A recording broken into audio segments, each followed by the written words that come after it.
Hey everyone, Ivy League Gaming here, and today we're playing Infinite Magicraid. Well, sort of. We're talking about it and sharing a really cool resource that recently was just put out.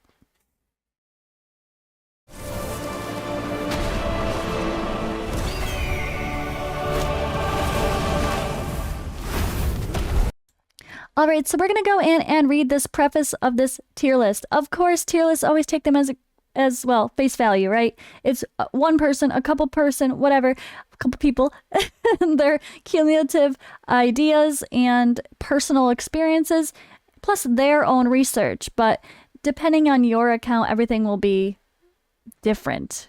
No two people have the exact same experience, unless you're re-rolling like crazy for very specific things, right? But even still, things change, artifacts are different, exclusives are different, and your grind versus someone else's grind is going to be different. So always, I mean, we just like to use tier lists as an overall reference point, but yeah, this kind of talks about it. So let me quickly read through this and then we'll take a look. And I'm going to give my opinions of some heroes as we go along, or some of the I'll make some comments on some things here, and it's going to be dependent upon my personal experience as well. So all right, who are you? This is Statikk. And then we have Cerberuss as well here. So, all right, Statikk. I'm an avid player of idle RPGs. Let me move this over. Some of my favorites have been Idle Heroes, AFK Arena, and Tales of Grimm. I'm also a game designer of 12 plus years, most of the time been spent working on League of Legends and teamfight tactics. I'm a dolphin in this game and mainly only spent on super value deals such as weekly card and battle order. Same. And those amazing $5 7-day login ones. Who is this for? This is mainly for players who are interested in playing IMR long term, 6+ months, as it tries to project the power level of heroes at the very end game in their ideal scenarios, built and used optimally. Why max exclusives? So this sounds like the ratings are going to be based on having exclusives. There are plenty of other resources, and tier lists include such things as effectiveness in campaign and heroes at exclusive 0 or 1. But if you're a light or heavy spender, you pass that phase of the game relatively quickly within the first 1 to 2 months. You don't. Even though Dragon Eyes and hero dupes are hard to come by, they are the ultimate goal of the game. Exclusive 3+ heroes are the end game, even if most of us will never only have a handful of them. Okay, so these two sentences literally contradict each other, saying that people immediately, within 2 months, everyone has like 3+ exclusives on all their heroes. No, we don't. That's absolutely not true. Even as a decent, like a medium low to low spender, when they say light or most heavy spenders aren't going to have, like they say, more than a handful. So, but yeah, the whole point is to really see who's worthy, right? They're trying to judge who is worthy of the true end game for this tier list. So that's kind of what this means. But these statements are a little weird for me. I feel like they literally contradict each other. But yeah. How did you come to these ratings? A mix of our own personal testing, theory crafting, team compositions, and review, plus analysis of the uploads by content creators of this game, like Kair, Karzak, Yarmu, Akhtar, Veldshaw, etc. Yes. Should I never build heroes below a certain rating? Of course not. The overall rating is more a theoretical value of how flexible and universal a hero is to an account, but a lot of this game is about building specialized teams for different specific game modes. Example heroes you should definitely build that won't have amazing overall ratings are Nacelle and Margarita plus Poseidon, who are extremely effective in PvP.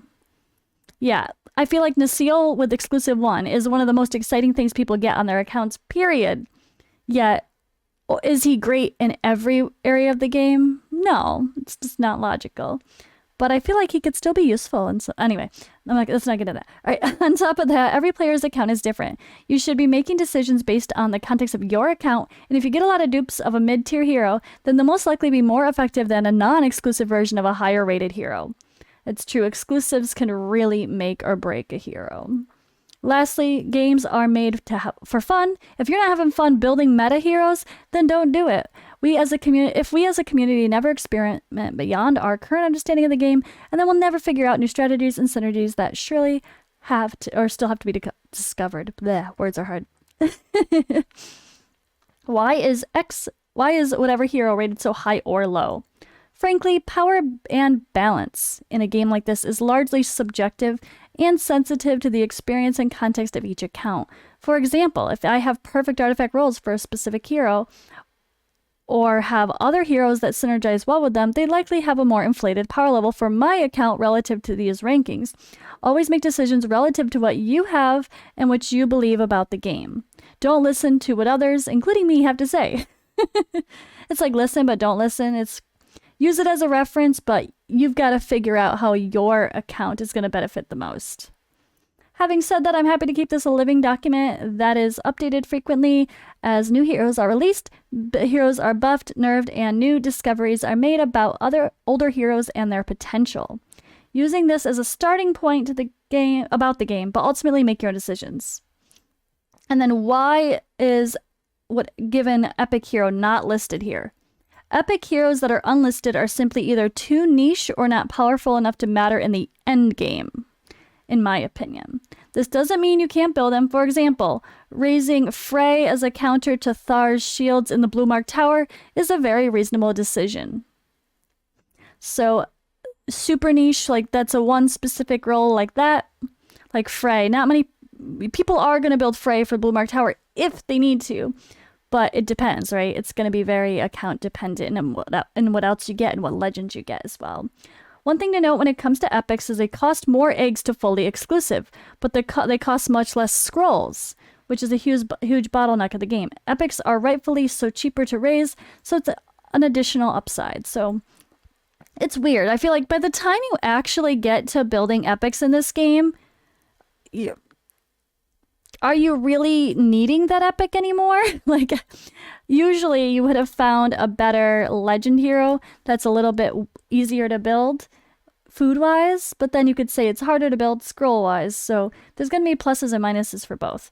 But let's just do a quick scroll through here, and we're going to take a look at some of these, each faction as well, just to quickly see who's at the tops. So I'm going to look for some of my favorites as well, but I'm also going to link this resource, of course, below so you guys can take a look. But Catherine, Ben Austin, Nicholas, Lucifer, Hazonia, however you say their name, Nidrold, Agatha, Quinlan, Space, Gilamon, Luna, Paulin, Gohana, Slavel, Bari, Sigmund, Elena. Make what I can see on my first top page. Okay, I like it. I definitely agree. Lucifer has surprised me. I mean, I expected him to be good. Ben Austin is, I feel like, yeah, I mean, he can complement everyone so well. And he's going to make Ben Austin plus Catherine and then your damage dealers are kind of the key to every area of the game, it feels like. Plus Sword Harbor, they're just gonna be insane for the faction, insane for Guild Boss. Really good couple characters to get in general. You have to go for Catherine, and especially exclusive 3 Catherine. Right, Agatha is of course the hero we get from pushing your faction abyss. I kind of feel like when it comes to Catherine and the grind in the game, that you want to get Catherine exclusive 3. So focus like the tower until that point. And of course the mission should have been done before that. But after that, it might be worth the switch to focus very hard on Faction Abyss to start getting your Agathas. Then later on, of course, as you build up people for Faction Abyss, you're probably going to improve your Tower of Mark and you can finish off your exclusives for Catherine naturally. But does Catherine really need the extra speed bonuses, or would you rather get Agatha? I kind of feel like exclusive 3 Catherine is a good benchmark, and then everything else beyond that can be just achieved over time. But that's going to be my personal goals for my main account. But all right, I kind of want to see where some of my personal favorites land. So Hoff plus Lucifer is my favorite combination. And I'm really, really loving that. If he has him highly rated, I'm happy to see that. Now, one of my personal favorite hero in the game is actually Alahan, and I think he's super underrated. But is he gonna be good in I'll say boss stages, like Guild Boss? No. So that's part of why he's probably ranked lower. Let's see, Alahan. 3.8. Yeah, this is fair. Because of that terrible boss rating, it averages out poor, right? But anyone that's in these 3s, low 4s, mid 3s, if this is the reason, take a look at these as well, right? I do appreciate that they gave good love to my boy Alahan here. A 5 for Arena, a 5 for Tower of Mark. 4 Faction Abyss, 4 for Dwarven Ruins. He has amazing crowd control. He strips buffs with his basic skill, and if you exclusive one him, he strips all buffs, not just one random one. Like, I want to exclusive him so bad. He's one of my ones I want. I keep debating putting a Dragon Eye in. I've almost done it so many times on both of my accounts, the free to bleed and my main. But yeah, it's actually quite interesting. So I'm not going to look through every single character here. I just want to see who's at the top and who's at the bottom. We'll quickly look through this, and then I'll just leave it at that. And I will link this resource, but it's kind of fun to discuss it, right? Oh god. Guess who I pulled? I got a Teru, guys. Oh god. Elliot, I feel like I've actually heard is pretty decent for Faction Abyss. But, ouch. Hell is like the meme of this game. Hell 9000. Like, what name is that, right? Garina. I've heard people mention... we pulled one for someone, and I was like, oh... She doesn't... I've never heard anyone say good things about her. And someone in my chat was, she's actually amazing. But, is she, though? So there's also one person down here that should not be down here because of Tower of Mark. They should... I feel like just because of their one role that's super important that deserves higher. For Tower of Mark. Like, this should be a 5 for Tower of Mark, then everything else can be a friggin' 1 for all I care. But Kharid has the buff strip, which include for shields. I don't know if it's just shields or all buffs, but he can strip shields for the Tower of Mark, which is so important. For that boss 20, 24, and 28, you need that to get through. So that one role is extremely important, which should rate him higher, I believe, personally, for Kharid here. But after you beat stage 28 of Tower of Mark, you probably throw in a regression potion and move on. Like, I'm going to do that with my Thanatos. Thanatos can smack, though. So I'm hoping to build him again in the future. He's a pretty good single target hitter, honestly. He surprised me. But yeah, I think that's an interesting one to have here. So let's see, who else do I have? I'm gonna see who's low on the list. This is all people I definitely would agree I've seen noted that. Igor, interesting. It's a bummer. We thought it was gonna be better. Deschanel? Oh, there's some epics on this list. So she's one. This is weird to see, honestly. Deschanel as an epic marked so low. I know people that I definitely don't agree with this. The Dwarven Ruins deserves to be higher. Tower of Mark deserves to be higher. I've had people tell me they literally use her to farm stage 30 of Gwyneth. That when they've hit it. But the high stage, I think that I doubt they farm that all the time. But yeah, like she can probably hang a little bit more than this is giving her credit for, but maybe the personal experience has been, oh, we just use her for the severe wound and then she's trash after that. But maybe she deserves a little bit more credit. Poseidon is marked very low, but as you can see here, 5 for Arena. Let's see if anything else sticks out. Arena people only, Kulthum. Yeah, that makes sense. Kulthum is very good, but also I feel like she'd be strong for Faction Abyss. I'm surprised she's not higher there. Nasil, again, amazing for Arena, but pretty meh everywhere else, right? Even though he's one of the top wanted heroes in the game still. Alright, then we got Liz Wim mixed in here. Amazing for some content, but meh for... I mean, Liz, this is terrible. Come on. 2 for Arena for Liz. A Liz with exclusive for the prevention of HP burn. Okay, endgame. To be fair, alright, only endgame in mind, yes, because people are smarter than that and they just bring in their Lucifers or anyone else that can smack. But I guess the early mid-game Liz Arena top tier, putting her in your defense makes everyone with HP burn focused teams just not hit you. But I guess the reality is that this is endgame, future goals in mind. She's not gonna hang for Arena. Okay, that's fair. Alright, and she's being replaced by so many other people that have heal and shields as well, so that's part of the considerations. Alright, let's quickly go through now. So, top tier Dragon Tribe, Nicholas Hizonja, I'm still saying Hizonja. We don't know for sure that this J is supposed to be pronounced as an I, do we? I don't know, guys. Anyway, this is a funny discussion. I've had people laugh at people saying that with an I are saying it wrong, then I've had people tell me that I'm saying it wrong with a J. I don't know. Is it a silent J? Is it a soft J? I don't really care. All right. We all say kale from Raid Shadow Legends. It's Kyle. Kale is salad. That's spelled completely different. We all say kale anyway. Anyway. Paul and Melia Huff. Okay. I like that. It's fair. I feel that Vera gets a lot of hate, and some people have really told me they love her, though. But, I mean, there's so many people that you would replace her with for that where she'd slot into and things like Arena, so meh. Okay, I think that's fair. All right. I'm surprised Natalie is so low. Oh yeah, she's a good bleed extender, so where that really matters is probably, that's logical to have her solid for there, but not elsewhere. All right, Sword Harbor, we know Catherine, Ben Austen, Bari, and Sigmund. Yes. Yes, please. Verto has that increased attack, so he'll be really strong for Faction Abyss. Yokozia. Okay, Melina. So I have 2 Soli. I knew he was bad. It's fine.